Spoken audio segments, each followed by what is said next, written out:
Our next paper is presented by Karine Nahon Manuel Castells.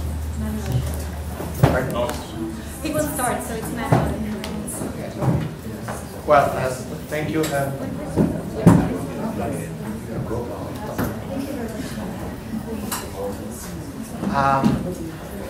Let me first of all make clear that this is a work in progress that we are presenting to you in the hope that through your collegial critique we can overcome the considerable problems that we are finding in the analysis. Because the origin of our paper, in fact, has a theoretical intention. We have been for quite a while, for at least over 1 year, Karine and myself have been trying to integrate our theoretical frameworks for network gatekeeping theory with my network power theory. We found at some point that one had made, the other hadn't, and we could actually, by merging through a synergistic process, we could find something else. Happily, life is not simply what your theory leads you to. While we were doing all this work, then suddenly the movement happened in Spain and in Israel. We both got involved in the movement, me in Barcelona, she in Tel Aviv, and suddenly we decided, look, rather than just developing an NACTA framework, let's try to use this framework, which after all is to understand power and counterpower, to what we are living through, and we are trying to do some action research. So that was a great idea, right? The problem is what came later after this idea, with considerable difficulties to really make theoretically coherent the diversity of experience and informations that we were getting. So, this is, with this historical disclaimer on top of the table, here's what we are going to do. First, the whole thing is totally integrated. We have been working together. Any of the things that we have done or not done or done wrongly is both. So, because she has the difficult part of the presentation, that's why I'm saying so. So, I'm going to first introduce some basic information about the two movements, because everybody now in this room is familiar with the Occupy Wall Street movement, but not so much with the Spanish movement. And very few people even knew that there was such a movement in Israel. And it's one of the most potent that we have seen in last years. So, so I will do that. I will emphasize the similarities and the differences between the two movements, which is a way to start comparing both. And then Karine will present a few of the concepts that we have been using in understanding this research, and then try the first approximation of applying the theoretical framework to the movements as they are, and ending with a few provisional conclusions. So, what we are talking about is about two movements that, to some extent, present many common trends and then some key differences. The Spanish movement is planning to celebrate the coming days its first anniversary. The government has already threatened to bring in full police force if they try to do that. They started quite spontaneously and on the internet with a small group of internet activists. And I say internet activists because they were mainly formed in the networks of defense of freedom in the internet, including Anonymous, which is becoming really over and over again in every country a major force in the origin of these movements. By March 2011, there was a call to prepare a demonstration for May a call on the internet signed by a group that assumed to be what they call Real Democracy Now. The background was the financial crisis that had hit Spain very severely, particularly the young people, with 21% unemployment rate and 47% youth unemployment rate, together with a protest against the housing conditions of the young people particularly. But the main argument that this manifesto was raising was not about just the financial condition, but the fact that the financial crisis was not being managed properly on behalf of the people, but was being managed on behalf of the financial institutions and literally the banks.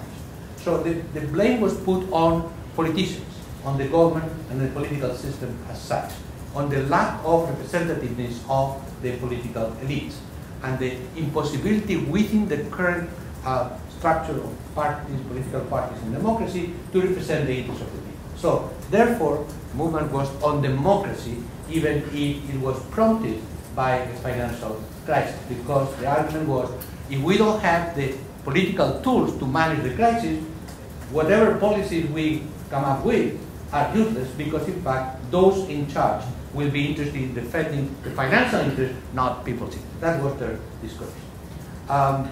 So was no support to the movement whatsoever, and no echo in the media at all. At all. That's an important reason to this. Yet by May 15th, there were tens of thousands of people in all the major Spanish cities, particularly Madrid and Barcelona and others, with no organization, no leadership, no nothing. At the end of the demonstration in Madrid, a number of people, like 100 people, decided to camp in the main square of Madrid, the Puerta del Sol, with a simple notion of discussing, and not to occupy anything. Let's sit down here and then try to define what is real democracy now. Nice, but what it is. So let's talk about it. So that became an occupation. The following day, 30 people in Barcelona did the same thing in the night, and it became an occupation. While they were there, again, between 30 and 40 people in Barcelona, no more than 100 in Madrid, they started to tweet to their friends who came, 500, and then tweet their friends who came by thousands. So 3 days later, both cities was general occupation, and then over 100 in few days, in 4 or 5 days, over 110 occupations happened in Spain. That's another matter that is important, the viral diffusion and the speed of diffusion of this movement. Then started the process that I will not go into detail because we are trying to be analytical, but ultimately the movement from then on maintained the occupation for about 2 months and maintained the demonstrations and the pressure on the authorities for many more months, until finally by December they decided to lift up the camp that were left. The movement had no leaders, no organization, no nothing. Started on the internet, but emphasized immediately the importance of being together, and together in physical locations, in camps, in occupations. There were demands. There were so many that one cannot say there were demands, because everything went, everything. The most important thing was the method of decision making, was assembly led, always general assembly, with no leadership, where people moderating the assembly, but they rotated constantly. The reason for that was not ideological, it was physical exhaustion after trying to moderate an assembly of 2,000 people after 2 hours. So no one wanted to be leader or moderator forever. A spokesperson, no spokesperson, that's a different thing from Israel. What the emphasis was again and again was on one key slogan: they do not represent us. They do not, meaning the politicians do not represent us. So challenging not the idea of democracy, the way democracy was being implemented by the political class and by the political parties. The movement received, well, one other thing which is we found quite interesting in terms of the slogan. The whole thing was about. You're doing already the comparison. Huh? Sorry? You're doing already the comparison, but I'm. No, don't worry. The key element also was to say, well, this is not about the crisis per se. The crisis is in fact a manifestation of a certain logic of the system. There's not a crisis, it's the system. But they emphasize with one beautiful slogan, which is, it's not a crisis, it's that I do not love you any longer. So, the impact in terms of the public opinion was massive support. Consistently over the months, all the polls that have been done, at least 75% and up to 80% of the population at large supported the goals of the movement.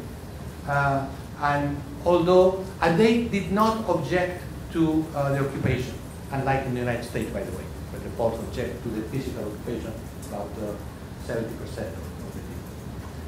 But the impact of the movement was not explicit and not direct, but the movement has not disappeared, it's going, is preparing a major demonstration in May 12th, this coming May. Important also is to emphasize the conscious global character of the Spanish movement. They explicitly inspired themselves in the Egyptian Revolution, the Tunisian Revolution, explicitly. They called the main square of Catalonia, of Barcelona, Plaza Catalunya, was renamed Tahrir Square. Explicitly, they participated in the organization of some informal networks to spread the movement to other countries, and particularly to the United States. And in fact, Adbuster called the Occupy movement in the United States on July 17th, July 9th, calling for this 17th of December occupation. It was explicitly referring to Tahrir Square and to the Spanish Indigenous movement, and many of the tactics in terms of the organization of the assembly, the leaderless, the language, all these came from the Spanish, was imported. So there is a global viral connection, which is in the form of networks. So there were networks that were really debating over the internet, and an attempt to coordinate global action. What Sasha mentioned before, the October 15, 2011 global action was something that was discussed in a small group of people who met in Barcelona in early September. And then from there was a call just over the internet, and people don't realize, but that was that demonstration, that global demonstration, took place in 950 cities in 82 countries, and it's calculated that at least 5 to 6 million people participated in the demonstrations. So it's a consciously global network movement. It's not that we are reconstructing the logic of networks. Now, the Israeli movement started, the descriptive level, started about cottage cheese, the price of cottage cheese in June 2011. But of course, cottage cheese, which as everybody knows is a basic staple of Israeli daily life, it was the symbol of the high prices of everything. There was no financial crisis in Israel. It was not the issue. It was the cost of living, and particularly the cost of housing. So there were petitions signed in the social network, 100,000 people signed. The main thing is that in every movement there is a spark, there is something, there is a trigger.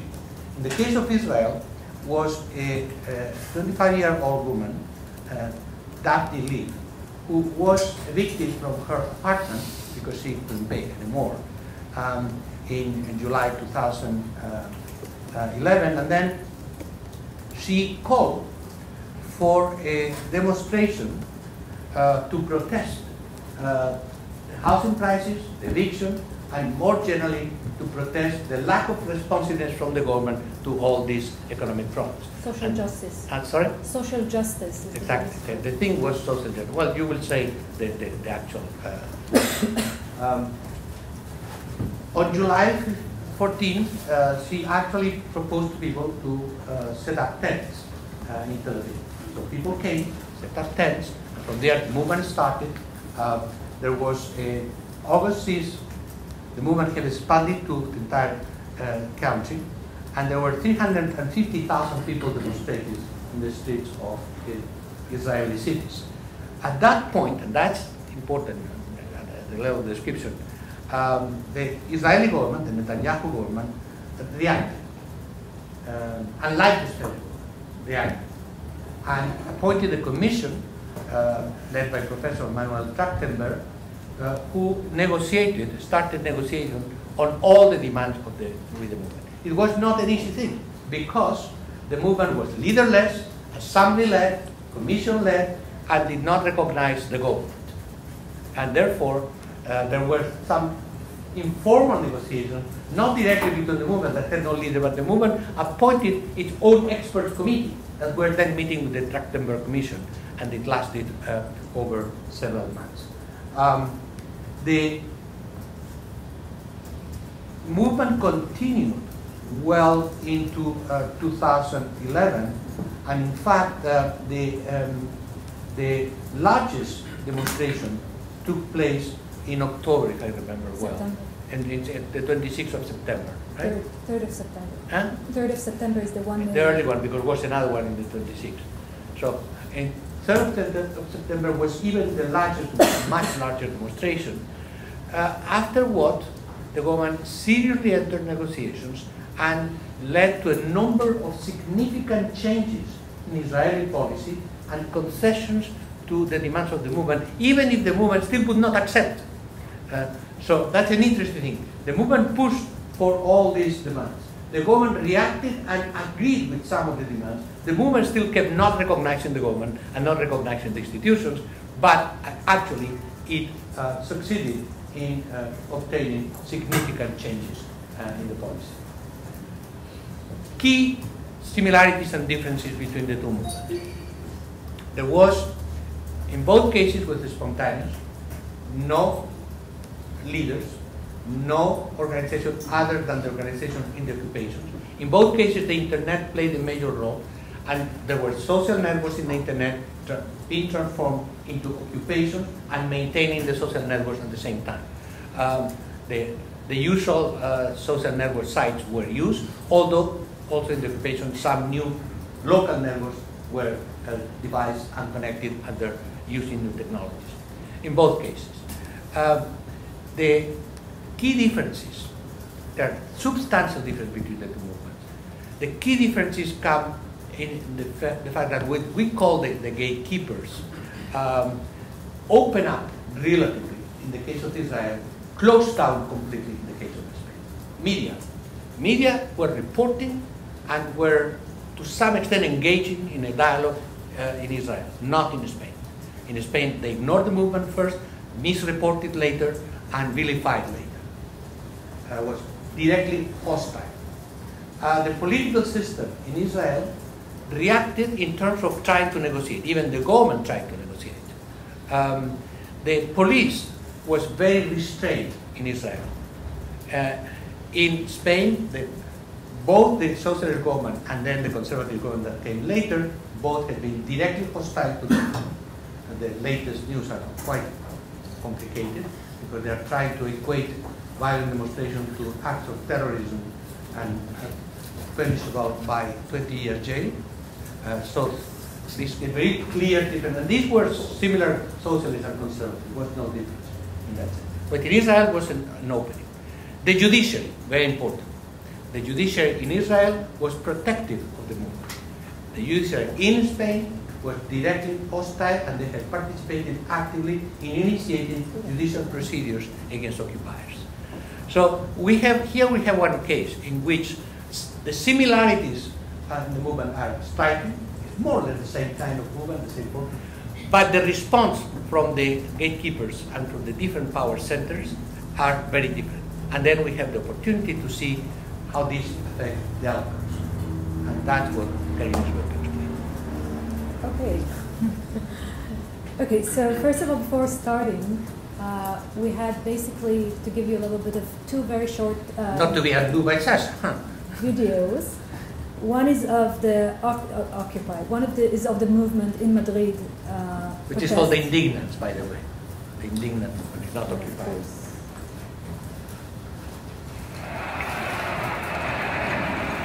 This is how it looked. At the beginning.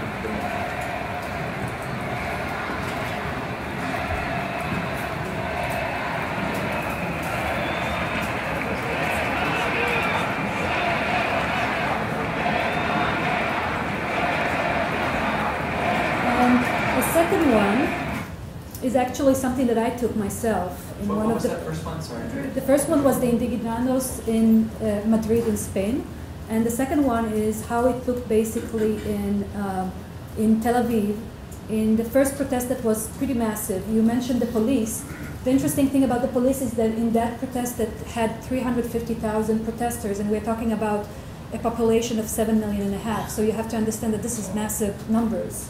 And it came from all the different social groups. We'll talk about that in a second. But the interesting thing is that the first round of the protesters were the wives of the policemen. And that told a lot about the story. The policemen could not protest because they were government officials. And therefore, their wives were protesting for them for the lowest salaries that they were getting. So while the protests were supposed to start only at 9 o'clock on Saturday evening, most of the protests started at 8:30 because the wives of the police started to walk. And obviously the police did not stop their wives while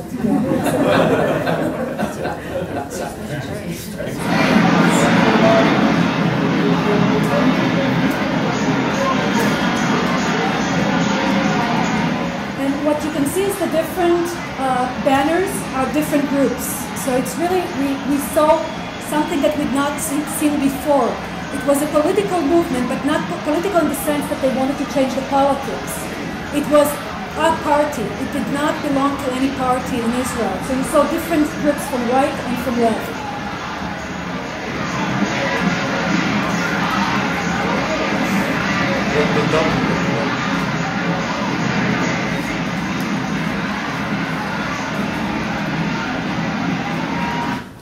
And what you really heard there is that people demand social justice. So that was the main slogan of basically the protesters in Israel.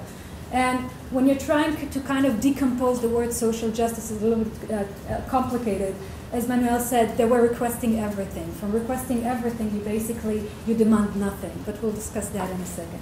So a year ago, Manuel and I tried to combine his theory about power network and my theory about network gatekeeping theory. And we've been coming back and forth on the theory part and the analytical components for a long time. And part of what disturbed us when we were reading a lot of articles about network social movements, especially in the democratic countries, it was less important for us to look at the Arab Spring and non-democratic countries. But looking at the democratic countries, we didn't see very strong, analytical framework that really explains, or try to start explaining, because we can never really explain the whole elephant, right? And what we were trying to do is, we came out from the assumption is that the impact of information flows on the power is basically the most crucial component when we try to understand the dynamics between different social actors in society, and especially in the context of network social movements. So what we were trying to do is to try to create different components that decompose basically what was happening in the Spanish case and the Israeli case.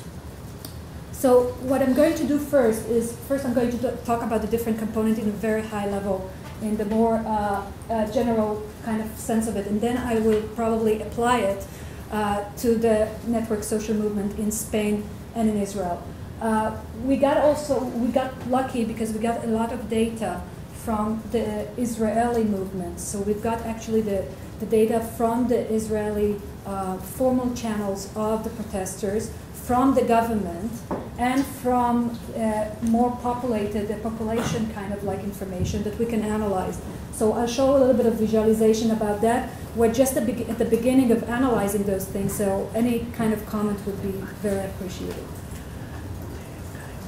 So the first component of our analytical framework is the genesis. And the idea behind genesis is really to assign goals to the structure, to assign goals to a network. And that's in the base, that's at the beginning of basically thinking about any network kind of a framework. And the idea is that when you assign those goals, and we'll talk about who assigns those goals in a second, is that you assign it according to certain norms, certain values, and certain interests. And those norms later are translated into the structure that basically is represented by different rules, different arrangements, design standards that translate that genesis, that assigning of goals into something more practical. So the genesis, what we call the network making power, basically will result in a certain configuration of social structure. So that's the first part. In that part, we usually also talk about the why question. What is the rationale of those who are controlling this structure, who are controlling the attempt to build a structure, and who are they? Now, we're using the word gatekeepers. It's not gatekeepers in the classical meaning of communication. It's gatekeepers in two senses. Once in the genesis level, where gatekeepers, we're talking about the people who basically assign the goals to the network. And the second one, gatekeepers in the structure level, those who are basically the same gatekeepers, but they ensure the enforcement of the rules that they create. So the second component is what we call the structure. And again, as I mentioned, the structure is the code power. It's the rules, the arrangements, the design that basically configure the society, that tells us how to behave. And it is applied and implemented through different mechanisms. So later, when we'll talk about the network social movements, we're talking mainly about, for example, if we're talking about representation rules, which is the basic of democracy, then part of the mechanism to do those representation rules is decide about different types of elections and about the rules in election times. But we'll talk about it in a second. And finally, and this is what we are interested in, it's those two parts. And this is where we're going to focus today, because this is where the network social movement enters into the game. Because until now, it was the gatekeeper. It was those who controls the institutions who are talking. And now in the dynamics, this is the part where the counterpower, where the people who challenge the control of those institutions enter into the game, and they try to reconfigure and reprogram the structure that we discussed. And by reprogramming and reconfiguring the structure, we mean that they reconfigure also the values and interests that are based and lie behind, the basis of the rules. And finally, looking at, we'll be talking about two types of power from the people who are in control. One is what we call inclusion and exclusion. It's really deciding who is in and who is out in different networks. And I'll give example later. It will be more explanatory. And the switching making power talks about connecting different networks. Counterpower is what really interests us. And this is the social network movements. Now, what are the outcomes?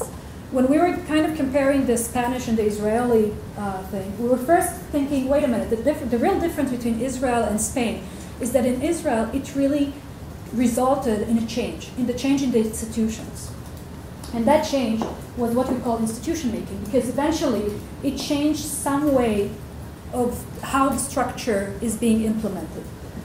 Versus Spain, where it was mainly consciousness making. It was just a change in the set of mind. It's not a just, because eventually... An organization, yes. It was just a change in the set of mind. But this change of set of mind, as we'll see, is there all the time. It's bubbling. And this is why the second one is important, which is the organizational making. Something is changing after those organizations are created, work on the kind of public sphere, go to sleep, and as Sasha was saying, soon are going to, again, emerge again. So something happens also from an organization making point of view. We'll explain. Let me just clarify 1 Please. second the organization making. We had a long discussion yesterday about that too. What is the main change? That in the structure of the movement and the implicit, the many people who relate to the movement in Spain and Israel, say the same, there's something new that has happened, which we are coming up with the concept of a rhizomatic movement, a rhizomatic organization, coming from rhizoma. So this is like a stem with many different nodes, pure network, that are underground, from time to time emerge, then you cut it off and a new plant appears. Because there is a deep connection, it's an organic connection, and it's in the soil of society. The ideas are already spread there. So yes, you can cut this one, repress, evict, etc. Something bubbles in the other part.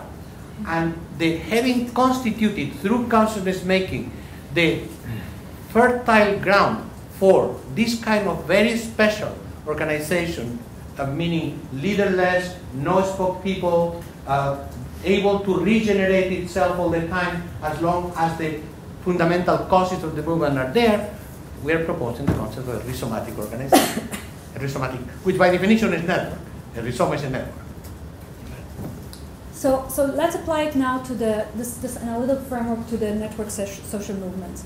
So first of all, the network is democracy. So that's the basic networks, right? When we're talking about assigning goals, we're really talking about assigning really the goals of democracy. And we're not going to talk about them now. We're going to talk only about two things. We are going to talk about the rules of representations, which is in the heart, basically, of democracy, and the rules of participation. And the idea is that basically, whoever decides about the rules of representation has a lot of power in basically create the structure of how society looks like. And going back to the social movements, Manuel mentioned that social movements were saying we want social justice, we would like this and this and this, and we'll talk about that as well. But eventually what they meant is we would like a different representation of what we see today. We would like different rules of representation. What happens today is that the assigning goals are disconnected from the way that they are being eventually implemented de facto in reality. So what we call the majority rules eventually becomes the minority. So it's a set of like very small elite that does not really represent the ideas and the needs of the people. So it's basically, it's a kind of a revolt, it's a kind of a movement against the rules of representation.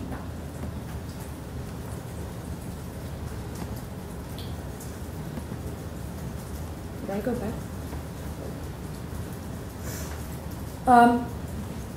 Then we are talking about the dynamics, and this is where we enter. So I don't want to talk about the part of the gatekeepers. I want to go on to the part of the dynamics. So there are two ways basically of start controlling the dynamics that is going on between social movements and people on a regular basis in democracy. As I said, it's first of all it's controlling the rules.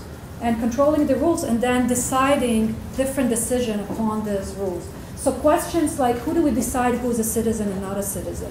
Question about who's entitled for certain group, what kind of groups are entitled for certain groups as opposed to other groups. All those questions are kind of rules that basically exclude and include certain groups inside elite, a certain elite that basically makes the decision and is responsible on controlling that structure that we discussed. And the second one is switching making power, which we discussed, now we apply it. It's basically, when we're talking about democracy, it's the ability to connect the particular networks of the media, the politics, the financial elite.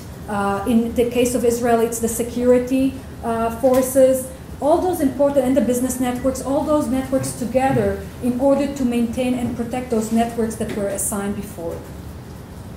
So now it's time to go to the social movement. So as Manuel said, in Israel, the main background for the social movement was the houses crisis and the unbearable cost of living. Actually, Israel is doing very good financially and from an economic point of view, if you compare it to the OECD countries today. In Spain, there was a big financial crisis.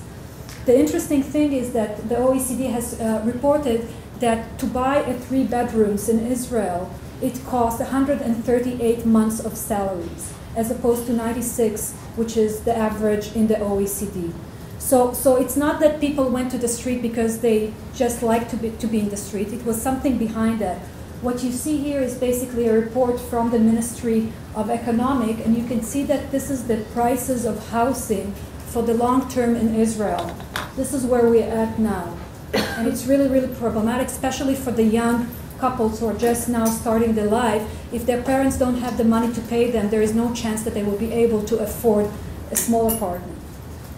Is that month's salary on the left? This is percentage. This is the percentage of the cost of the housing.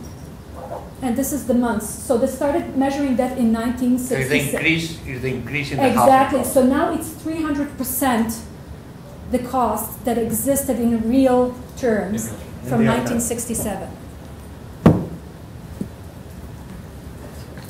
So now let's talk about the counterpower. Let's try to understand the network social movement. So first of all, let's talk about the message.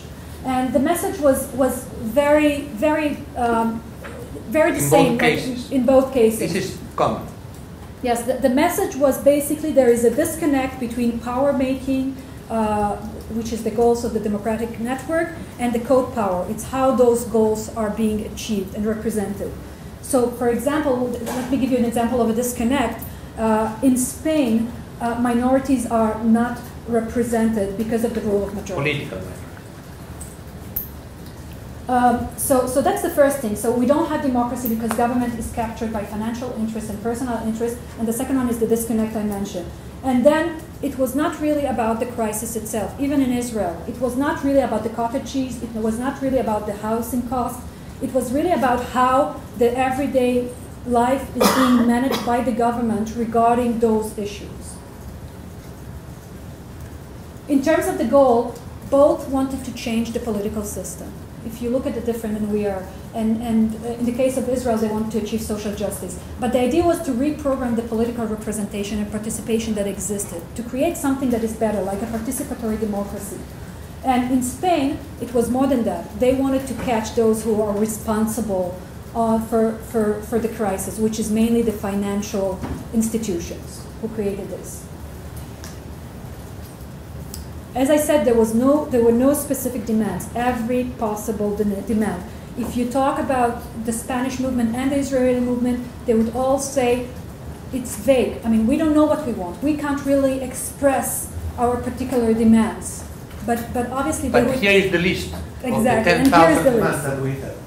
Now, Manuel mentioned that this is a leaderless movement, and indeed it is a leaderless movement. However, and here start to come the differences. In Israel, there was a face to the movement. There weren't leaders of the movement, but it was a face of the movement. And the face of the movement were 7 young people. One of them is the woman that you mentioned, the student, that basically started to create the first tents in the Rothschild Boulevard in Tel Aviv. So what I want to emphasize in terms of the leadership is that they had a face, and it was a middle class. And it's another important thing, because when the low socioeconomic strata enters into the fight in Israel, it is basically ignored. And so the face of the movement stays the middle class. And here are the slogans. However, one quick thing. In both cases, let's say the middle class in Israel and in Spain, the unemployed or semi-employed college-educated youth were the critical ones. But in both cases, the public support came from the entire social spectrum of the population. Also the demonstration in Israel. And the demonstrations and the support in the polls and in the media. So it's, yes, the leaders, I mean, the collective, the network leadership of the movement, people who were camping, literally, were from middle class or educated background. But the support came from all the segments of the population, and it still is. So the slogans that we saw in Israel, it's "We are the government," "The people demand social justice," and what we saw from the Spanish movements were slogans like real democracy now, and it is not a crisis, it is the system. So basically, this is, by the way, four of the leaders. You can see that the media is very much, actually they created a whole station inside the tents area. And there were tents in many cities, but in the main cities. So now for numbers a little bit. We were lucky to get a lot of information from a company called Trax in Israel that was working with the protesters. So basically what we get is all the data that belong to the formal channels of the protesters. We also were examining the channels of the government, and we also are starting basically to create different kind of analysis regarding the population reaction to the movement. So let me start with this. We talked about the face of the movement. So first thing that we wanted to know is how people are talking about the movement and what is the reaction. And specifically, in this chart, what you see in this diagram is how people are talking about the face of the movement. So that's the 7 people that I mentioned, and the leaders of the movement, and the old media. And what you see here is very interesting, because you see is that the news, and this is only online news, but I have to say that in Israel, every online channel is almost a replication of the traditional channel. So basically, that gives us a pretty good map. What you see here is that it's almost like the media created the revolution. It's almost like the media created the social movement. So there are 2 dates that is very important to remember here when you look at this chart. Is first of all, the 6th of August, which is those 2 peaks. And then the 3rd of September, which is this area of 3 peaks. This is the 2 main big protests that happened in Israel. First one is 350,000, and the second one is 500,000. And by the way, this peak is when the protesters fought against each other. So that was interesting also for the public, which is interesting. But what you'll see is that there is an organization of social networks in between those lines, but it's very small. I mean, it's big in numbers, but if you compare it to the attention and to the interaction, this is the interaction levels that the news channels are getting from the population, it is almost uncomparable. And here's the more interesting thing. If you look at the other part, once the movement and the tents were shut down, and we're talking around October, you see that the media slowly loses interest.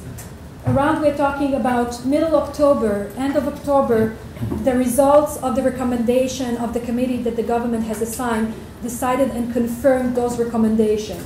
The media totally loses any interest, and this is what happens. The real interaction is starting to happen. The social media, although is not present as tents, start to be interested, start to be discussions there in the media. And we're talking about how volume. This is how it looks. That's the rhizomatic effect. The media stop, the attention stop, but in the networks, in the internet networks, exactly. Then there is a regain of attention and the movement keeps going, exactly. And that's the new organizational transformation. So if you ask the media in Israel, they will tell you that the movement died.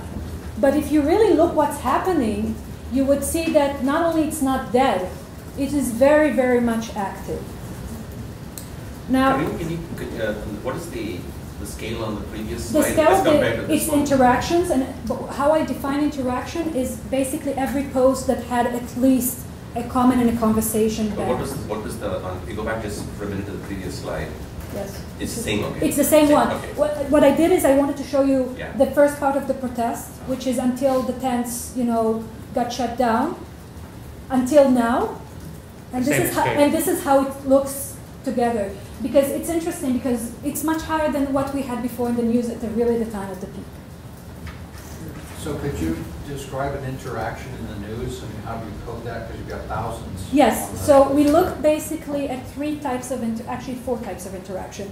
As I said, we were looking at Twitter, we were looking at YouTube, we were looking at Facebook, and we were separating Facebook groups, Facebook page. I won't get into this thing, and blogs. So we were, in terms of interaction, it could be either share, either like, and we are separating that later. But I won't be able to show it right now because one of the things that we want to see is how people, the different kinds of new modes of participation. So share, like, comments, retweet, and different editing of Twitter that you're doing in terms of like memes and to evacuate. So that's how the news gets up into the 7,000. So what that means is like, let's say a journalist just put an article in one of the news channels. It can be, by the way, a blog of a journalist that is mapped into news, and a lot of people react to that, and there starts to be a conversation. They're sharing it, they're commenting on it. Exactly, and this goes back to your question. So the Comments to block platform. in online news. So the platform is mainly on the news kind of like channels, which are using, again, they're using different channels, right, for that, but this is all online. I'll say another thing, some of those, and I'm trying, this is part of the distortion of this number, some of the journalists are also in Facebook. But so this is not mapped yet to this picture, so we're missing a little bit of information. Still, the difference is separate. It's amazing. Yeah. Can I just ask another clarifying question on that? Sorry. So the interactions, so the 7,400 interactions, like early on, those are happening You're talking about this? Sorry, this? Yeah. Well, the question is, so the interactions are happening on the site of the news platform, or if someone shares that news article on Facebook, is that counted as a news interaction or a Facebook interaction? If somebody shares, so it depends where he or she shares it. If they share it on Facebook, that will encounter as a Facebook interaction. And if they comment on it on the news site, then it's an interaction. Exactly. Yeah. Very clean. Okay, so we also looked at post and content creation, which gives us a different picture in a way, because this is the whole time again. So now you're saying to me, okay, what's going on? We see a very different, what does that mean? And if we're looking at the number of posts, I remind you, this was the number of interactions. It's a big difference. But if we're looking at the number of posts, you can see that Twitter is ahead of the game, right? It's much more easier in terms of the efforts and leverage that we're doing to send a tweet and then go, cook and do whatever you want to do, right? And not be interested in the reaction. But does the number of tweets really tells us the story? Is one tweet really equals to one post of news, which is small? And I would claim that not. And one way for us to see that, let me jump for a second. One way to see that is to really see the engagement, what we call the engagement. So if you look at people to conversation, we were taking every day the numbers of people and we mapped them to the number of conversation. You will see that the Twitter is very low. And we know that, it makes sense, 140 characters, how much conversation, how much deliberation can you make on that platform? Very, very small. But take a look at that. If you look at news and Facebook, you would see that they generate almost the same level of interaction, which is something to think by itself. And again, what I'm showing you is different visualization that we are thinking, and we're still thinking how to embed that in that analytical framework that we talked about. So let's now talk about something else. What you see here is actually the own media. This is the interaction of the protesters themselves in their formal channels. Again, in their formal channels. So as you see, this is when everything ends. But still there is kind of interaction that is going on in the formal channel. However, this is what we saw before. This is the formal channel. And what you see here is the activity of the Trachtenberg Committee, the activity of the government committee, again, the formal channel. If we really look at the formal channel, and this replies to what you asked, Lance, it doesn't really give us the picture. This is basically refers to the two hashtags that basically we were looking at all, not hashtag, the search for the query of the social movements and the tech movements, which refers to the own media. And take a look at that. It continues. And the brown one is the Trachtenberg Committee. So while the formal channels are almost dead, the social network channels originated and organized by the movement. Okay? It's not formal channels from outside. Oh yeah, thank you, thank you. It's formal channels Of the movement, of the movement. And the above is the Discussion. social media. Exactly. So what you see is that the discussions in the formal channels of the protesters dies very fast. Once the tents are shut down, then there's a decline, and basically we don't see a lot of activity. What's interesting is that the network is bubbling. It's there. They're discussing all the time the request of the government and the request of the Trachtenberg Committee, which is the brown one is actually the protest, and the blue one is the Trachtenberg Committee. So what it means is that the demands that were translated by the government eventually, until now, they are being discussed. Now, to tell you the truth, those numbers just tells us where to dig in. We can't know anything about those numbers until we do content analysis and discourse analysis and really look at the content itself. So just a small thing. I didn't tell you one thing that happened at the time of the counter power that was happening. The Minister of Public Administration creates a participation website. And the idea, he doesn't believe that the negotiation with the committee really can bring to real deliberation. And surprise, surprise, this website, although it belongs to the government, creates a big kind of traffic. People really submit their requests to that channel. What the public administration minister promises is that any kind of comment that will be shared here, eventually we get to the Trachtenberg Committee in order to translate it into decision-making and policy-making changes. And eventually, we're talking about 3,350 suggestions and 1,500 reactions that were passed to the committee in order to incorporate that in policy-making. Now that is the point where really people can enter and start changing things. So going back to that, just to remind you, we are in the outcomes part. And in the outcomes, we are talking really about three things, three different levels of outcomes. First of all, it's the consciousness making. And in the Spanish movement, it was very clear. It was all about consciousness making and organization making. So there was the call for the street demonstration, there was the call for the global movement, and to similar demonstration around the world. And the idea is that 75% of the population really supported that. And in Israel, it was 88%. And we're talking about from different sectors. From the left wing, we're talking about 98% in Israel, and from the right wing, we're talking about 70%. Those are numbers that we didn't see before in Israel. How do we know about conscience making? I'm sorry, that's Hebrew. I took it from the networking. So three things here. The green line that you see is the discussions about tycoons, financial tycoons. Financial tycoons, I didn't mention that, were a big target of the social movement.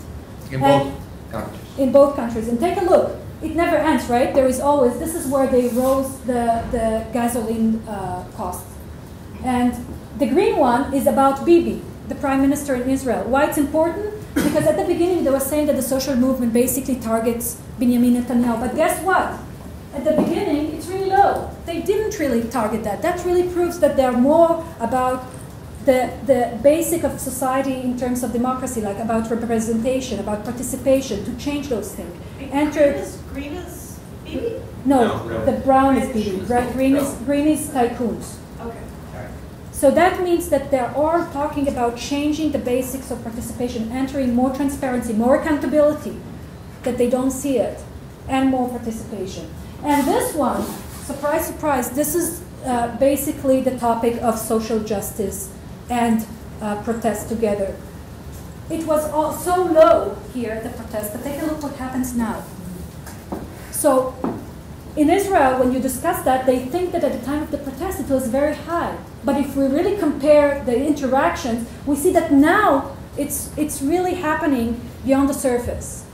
So if you ask me, and I'm not kind of a prophet, something will happen soon, right? Because there's a big kind of conversation going on about what is social. Impact. Exactly. And that's the data from all social media? Or That's from all social media together. including Yes. online news or not? Including online news. Yes, including. Thank you for the question. The second one, which we talked about, is the organization making, and Manuel mentioned the rhizomatic movement. Underground, nobody sees them, as we said, and they appear, disappear, but they exist there because there is a consciousness making change.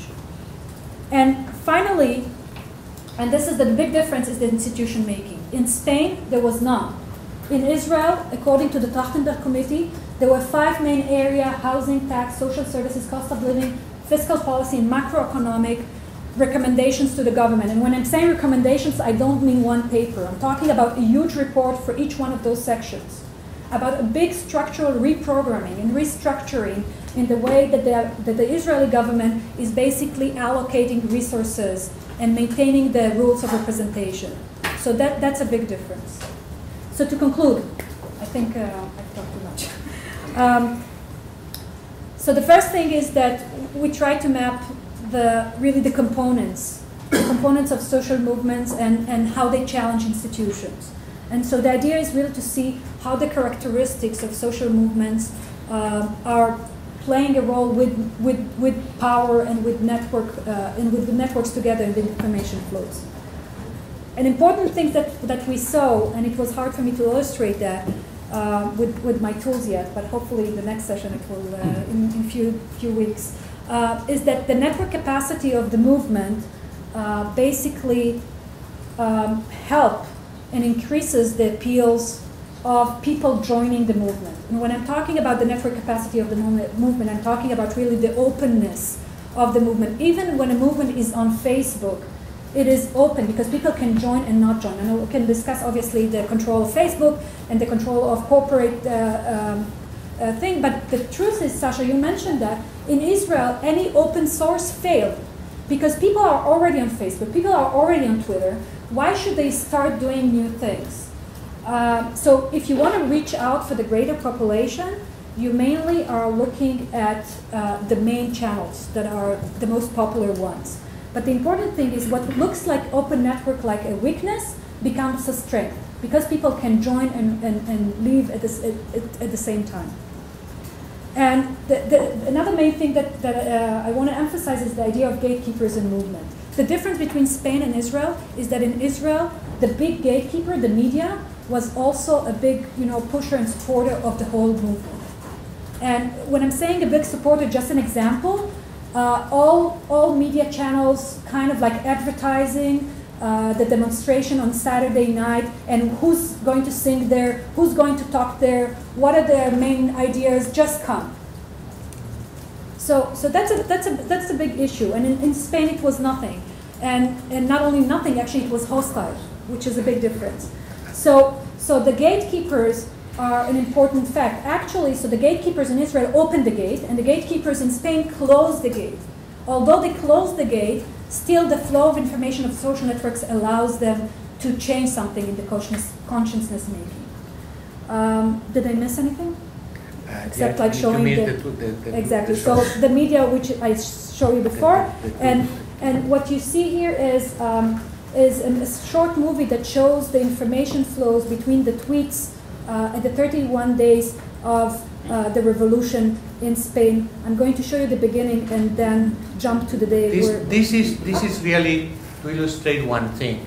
The media block out, the information. And that's how the network reacted to the media block out. They reacted by themselves. And this is about the moment between the 15th of May and the 17th of May. This was the key moment. This is the Zaragoza group. Yeah, this yes, is Zaragoza. They participated in the hackathons. Yeah, and let me just jump. But we are shortening it. We're trying to shorten it. It's it's refusing to be shortened.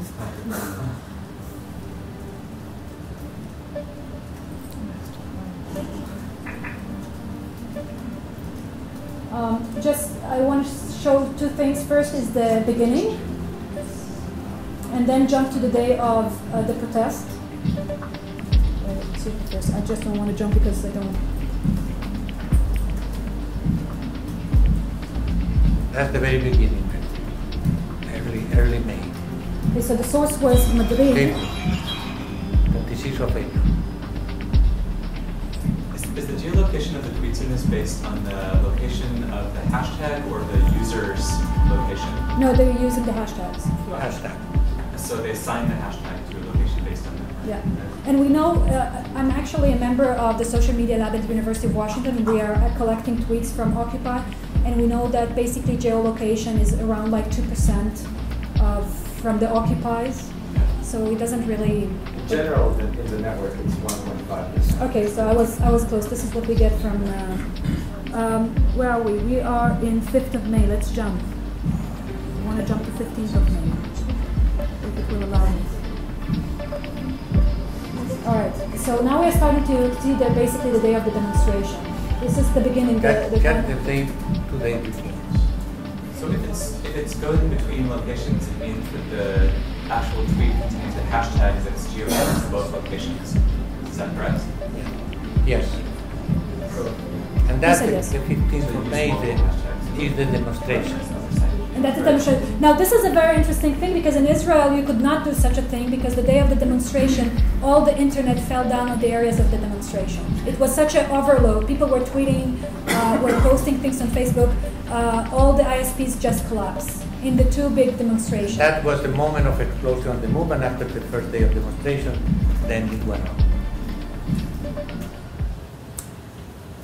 Thank you.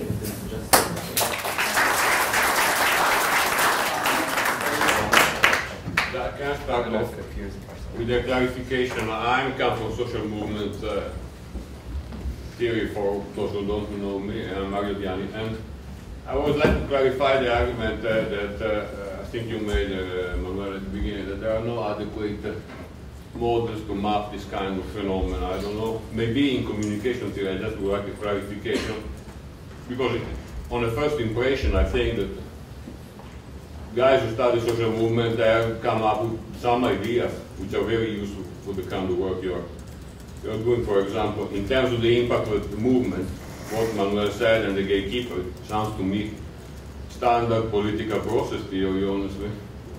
Political or the argument about political opportunity structure, which I'm not a big fan in terms of application, but points precisely at the role of importance of alliances or sympathizers in the elites, the level to which other types of political alignments in society create or discourage opportunities for action, etc. So I think that's a kind of broader theory that might be used very effectively in relation to the kind of work you are doing. And then coming to the other very interesting idea, the idea that movements come up and re-emerge and are embedded in society.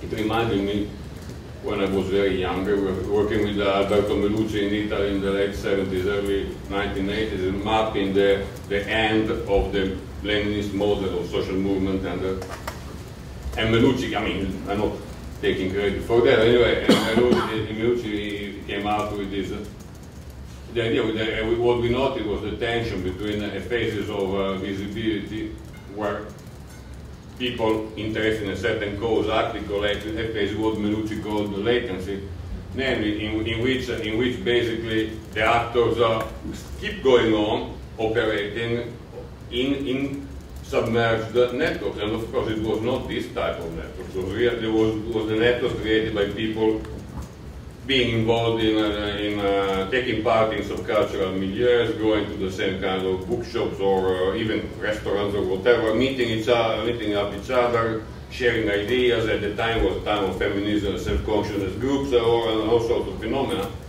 And that was very close, I think, to this kind of dynamic. So I think the study, I think there is an immense amount ground for conversation with social movement, even though, as I said, I will say later today, I don't think that there is a social movement theory, strictly speaking, but that's another problem. But I think there is a great potential for conversation on this level, at least.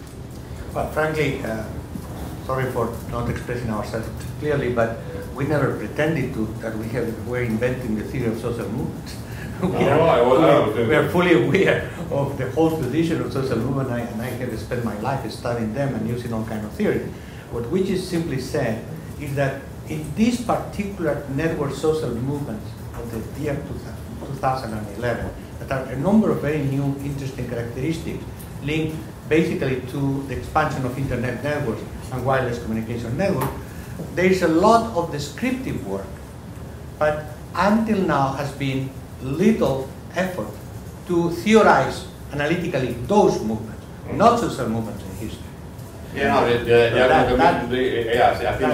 think simply there is a difference. There is a gap between the empirical forms that the certain processes take and the analytical mechanism that you operate. Okay, but this for this afternoon, I simply think that there are commonalities in the mechanisms that are common to different types of historically grounded social movement. But this is my opinion. We can discuss it later. But again, we never pretend that we are inventing the theory of social movement. We are applying network theory to this particular social movement, in which there are not that many theoretical analyses yet. So, you will see tomorrow I will present another different analysis on these social movements with different social theories. I want to push that point a little bit further, and I think what would be interesting to know is how different are these movements from other kinds of social movements that didn't have access to Twitter or Facebook or cell phone technology. I think that's the question that would be really important to address is what's really changed. I mean, I think you could see that the speed of diffusion has probably changed, right? So, but the leaderless movement part of it, no. I mean, that's fairly similar to what SDS was doing in the 1960s. In fact, I was struck by when they started talking about the novelty of the General Assembly, that they were essentially reinventing or hybridizing something that had been been carried on for decades. So there are certain parts that are probably quite new, and other parts which are just enhanced by sort of the speed or the functionality of it by the internet technologies. What I don't see in this is sort of a comparison of the old with the new. You're comparing. Wait a second. We have not compared old versus new. I didn't mention, but we don't care about the comparison transhistorical. This is important. I would read it, but we are trying to make sense of the movement we are observing, not what is new. I don't think this is for us at least is a relevant question. Of course, there is a long tradition of assembly-based movement. The entire libertarian anarchist tradition is based on that. So you are right. I'm saying you're absolutely right. But we try to map out and make sense of these movements. New or not new? Well, they are new because they just happen now. But are new morphologically, organizationally? Probably not. Certainly in the case of the assembly-led movement, they are not new. Because all the origin of the working class movement was based on assemblies and based on leaderless movements, on collective networking people. The whole historic work by Thompson about the origins of the English working class mentioned the network forming the British pubs as the origin of the movement. So you're absolutely right. So not to disclaim the comment, which is direct and I like it, but simply it's not our purpose. We are trying to identify which are the features and characteristics of this movement. How the internet and wireless communication increases that, exactly what you said. Viral diffusion is very important. Constant networking is very important.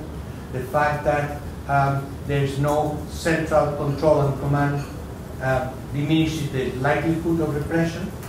And by and on the other hand, the reliance on gatekeepers eventually, which we thought we would get rid of them on the internet. But you will see, as the NSA, even in an open network, you have hierarchy, you have power relations that basically self-regulate the dynamics. The main thing, the really main thing, is that the producers and controllers of information and communication historically were always tightly controlled, and they are not now. So the main thing is that these movements can bypass, if we want to discuss seriously about the historical comparison, these movements can bypass the control of communication. That's the critical point. We will go into that route that we haven't taken, but Sasha is next. Yeah. So in terms of existing social movement theory that's useful to draw from, I think that the outcomes literature is really useful in this case, and I mean, I'm using a lot Suzanne Stagenborg's mobilization policy and cultural outcomes, and I'm also looking at Silke Roth's work on biographical outcomes as the movement actors move through different movement networks, and I found that to be a really productive network. A really productive form of understanding movement outcomes. The rhizomatic movement stuff, of course, Deleuze and Guattari, talk about the rhizome form of social organization, and it's really interesting to reapply that now with the new tools that we have of analyzing the social media flows. I wonder, though, a little bit following what you were saying, I mean, to what degree are we seeing, there's an alternate hypothesis, which is that what's happening is as movements move into social media spaces, a lot is becoming visible that always existed before. Yeah. It happens more quickly now, but we can see it now. And of course, Evgeny Morozov and the realists have this critique, which is used to be subaltern discourse that happened in hidden spaces, and making that visible as you move the back channel conversation onto corporate-owned social media spaces that have arrangements with the state. You're open to the possibility of increased repression. And we certainly saw that case in the Arab Spring. We're still dealing with the fallout of the state tracking down key networked actors, partly based on mapping the relationships and targeting them. Yeah, no, of course. It's just to complicate what's happening, that it's important to also talk about the repressive capacity that increases at the hands of the state actors based on the fact of the previously subterranean movement communication happening outside of mass media spaces, moving out to corporate-controlled social media spaces. And in terms of the question about, well, of course you need to be on Facebook and Twitter because that's where the vast majority of people are. I think it's a big mistake for us to say it needs to be a choice. I think that if you actually look at... From a normative point of view, I well, said from what we're seeing. Well, yeah, but so what I think is a mistake is to say that because the majority of the communicative activity takes place on the corporate spaces, what's happening in the autonomous spaces isn't important. Because what I found, at least certainly in the Occupy case, and I think we'll probably find it if you dig deeper into like the fine-grained details of, okay, mobilization doing actually when who's making the media, who's sending the tweet, who controls the account, the Puerto del Sol account that has 1 million followers versus the person who's got 1,000 followers. I mean, I think part of what happens, you have a lot of communication that still does happen in back channels that aren't on the corporate spaces, and IRC would be one example of that. So any given moment in Occupy, there's several, at the height of the mobilizations, there's several hundred people hanging out in free, open source, encrypted, back channel, communicative spaces in real time, circulating information about this is what's really important for all of the individual local Occupy blogs and Twitter accounts and Facebook groups to repost now. I mentioned that the own media, the channels, the formal channels of the protesters were in open source, so I didn't mention that. Right. Just to make it clear. Yeah. It's just what's the dialogue between those spaces? Yeah. Lisa, yeah. So just to change the conversation a little bit, I had a question specifically about the characteristic that's in common of all of these movements of not having specific demands, right? Like sort of everything is demanded and nothing is demanded. And I don't know particularly about the Israeli movement, but certainly in Occupy Wall Street, that was something that was kind of a conscious decision, but also turned against the movement a little bit in a sense of critique. So there was a sense of kind of what do they want? Nobody knows what they want. It's leaderless. So almost this kind of frustration and annoyance with the movement that got communicated. And so I'm curious about the fact that in the two cases you talked about, in one case there's a that lack of demand gets translated into action actually in Israel, and not so in Spain, and certainly in other places in the US. So what's the role of the way in which the media played in kind of taking that stance, right? The stance of we demand nothing and we demand everything kind of, and either validating it or using it against kind of the movement. And I wonder if you could speak to that. So it's really the difference, right? The media was hostile here and was very supportive here. And it was so amplified, whatever we saw in the street. Just to make more clear, Bibi Netanyahu, the prime minister, refused to meet with the protesters, and the protesters refused to meet with him. Don't you get it right? But until the big protest. And the day after the big protest, it was the first time where I said, okay, I'm creating a committee to discuss with them. And at this point, when the protesters said, we don't recognize your committees, Mr. Netanyahu, Mr. Prime Minister, this is where actually it was the backlash that you're mentioning. Because it was like, okay, you want everything, you want to demand everything, but you're not.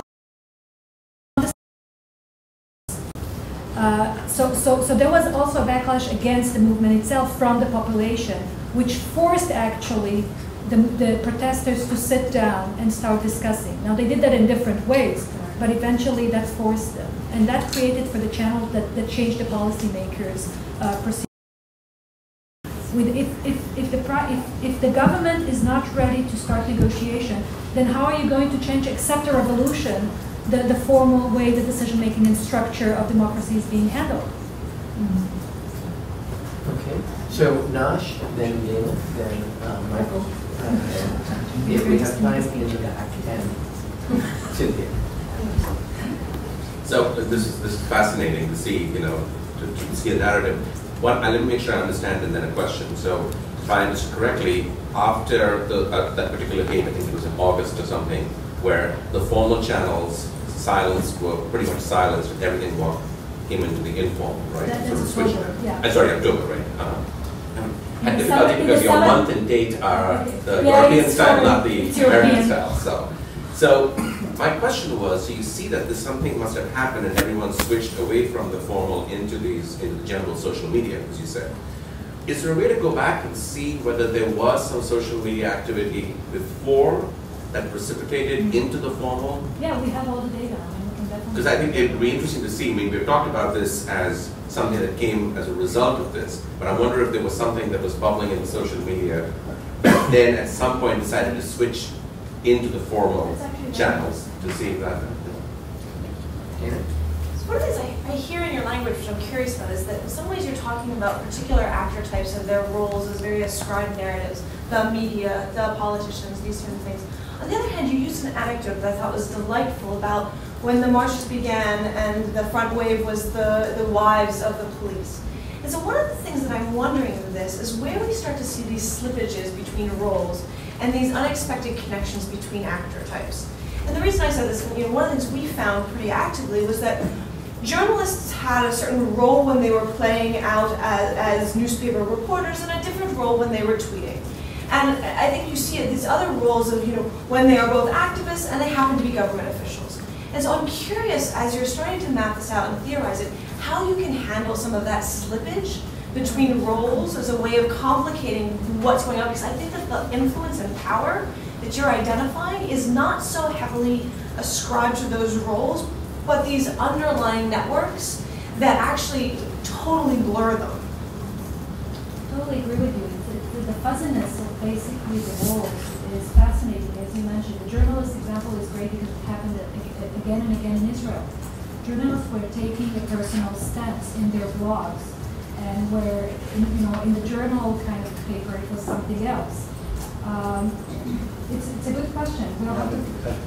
Okay, but that's exactly where the difference is. In Israel, they were able to play this dual role because the corporate media were not against it for whatever reason. In Spain, there was a total, that's what the network gatekeeping theory comes in. According to the theory, the function of gatekeeping means that you block information, you block communication that cannot have resonance. That's the key. So in the case of Spain, there was an editorial policy to either not to report at first, and then if any journalist would try to actually report, really, or have a television broadcasting live stream of police brutality, it would be cut off. And if they tweeted? And if, well, it would then tweet as a person, but not as a journalist, because it would be in trouble. Actually, but they have the network as a journalist. Sorry? Because they're affiliated to have this, they have that network when they tweet. Okay, that's the point. If they would be caught in the act of tweeting in the professional network, would be a problem. Actually, that would be keeping Actually, the dynamics in the government in Israel was fascinating because most of the ministers opposed the strategy of Benjamin Netanyahu, and wanted to give everything that they could to the protesters. The ministers in Israel were The very professor much, means the committee representing the movement. no, and now I'm talking about the ministers themselves were in favor of the demands of the protesters. And when I'm saying government, as you said, I'm kind of blurring that, right? I'm putting all of those people who oppose basically not giving the protesters the demands into one word that is called government. So I think you're right, and this would come into surface when we talk about the dynamics. But I think it's also a good thing for you guys to compare across your case studies, because I think that I'm hearing there are some differences. And the question is how does the slippage play out differently? Because my guess is that with Manuel's example of the formalized gatekeeping is that there's still information that's slipping. It's a question of how and through what media. The journalists who want to get the word out are finding a way. So what are the different layers there? That might be something to untangle. But that's how we ended the presentation. We ended the presentation saying the first stage that triggered the Spanish movement, there was complete blackout by the media. And still, you see the intensity of the tweeters from all kinds of people who were the ones that spread the movement. After that, they have to report on the movement, similar to Occupy in the United States. They have to report. But then the way of reporting was always biased, not showing some of the things, showing police brutality. As soon as there was a little violence somewhere, would immediately showcase it, etc., etc. So that's the difference. And that's why we give extraordinary importance analytically to the interaction between the network social movement and the gatekeepers of information and communication, because this is the key mediation for the movement vis-a-vis the population at large. The connection between the 1% and the 99% is not important, but the important connection within the 99%, how you go from the actual 10 or 12% to the 80%. And that goes through mass communication. When the mass communication system in the terms of corporate media is blocked or is deformed, that's a very difficult way to do it. And therefore, that's where the autonomous social networks of mass self-communication can operate. And that's what happened again and again in every movement. Michael? So in making the argument about the differences between Spain and Israel, are you able to look at to compare the two in terms of the network positions of the people whose interactions that you're tracking, in terms of particularly, I think most relevant here would be the centrality of the actors, their degree centrality, their page rank. Do you see changes, for instance, in the average centrality or the average page rank and the average number of followers of the interactants as time goes on and as the thing spreads? And I didn't show I have a nice network map that I didn't show. So it's interesting because at first you see how the face of the protesters is very central. So basically it captures the attentions of a lot of nodes in the network. And slowly you see that the key points of media captures, and again I say media, I'm talking about journalists, I'm talking about news channels, I'm talking about websites of news channels, captures basically the centrality about discussions about the movement. We're still analyzing that because we're still, so I don't have like a final answer, but one of the things that I want to do is really try to understand who are the people who basically control the flow of information and attention at the time of special key events. So Do you yes. think it was moving from hubs to leads or leads to hubs? Or? It was moving actually from hubs. So that's another thing that is interesting. In both countries? We don't have yet the Spain data, so I don't know. I didn't do analysis of the Spain data. So we're going to give the last comment to Manuel. No, it's not. It's because I was not allowed to answer her question. It's not. You have to go underground and do some. I'm emerging now. No, the thing is about the notion of if you don't have demands which are precise and you don't have enough legitimacy, is to some extent empirically correct in terms of the impact on public opinion. But on the other hand, it's precisely because the movement is not on one issue or on a limited number of issues that becomes so large and so broad. Because everyone who has something to do, to say, to claim goes into the movement. And therefore, the movement becomes amplified. Otherwise, it would be an interest group and a pressure group, and that's the difference. Right. Well, I'm interested in how the movement has been managing that message so as to not have it be this broad critique. But right. Well, it manages in the case of Spain by simply nothing that is not approved by a General Assembly that represents anyone.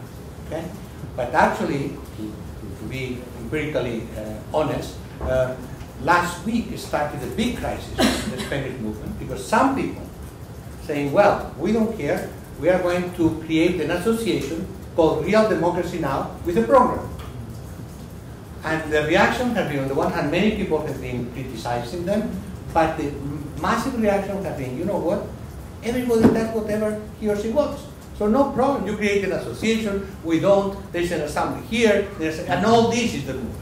So if you focus on one particular thing, there's no movement anymore. We have lunch that is prepared now and ready for us to eat. We'll reconvene at 1 o'clock, that's an hour, and for the afternoon session. And let's thank Manuel and Karine for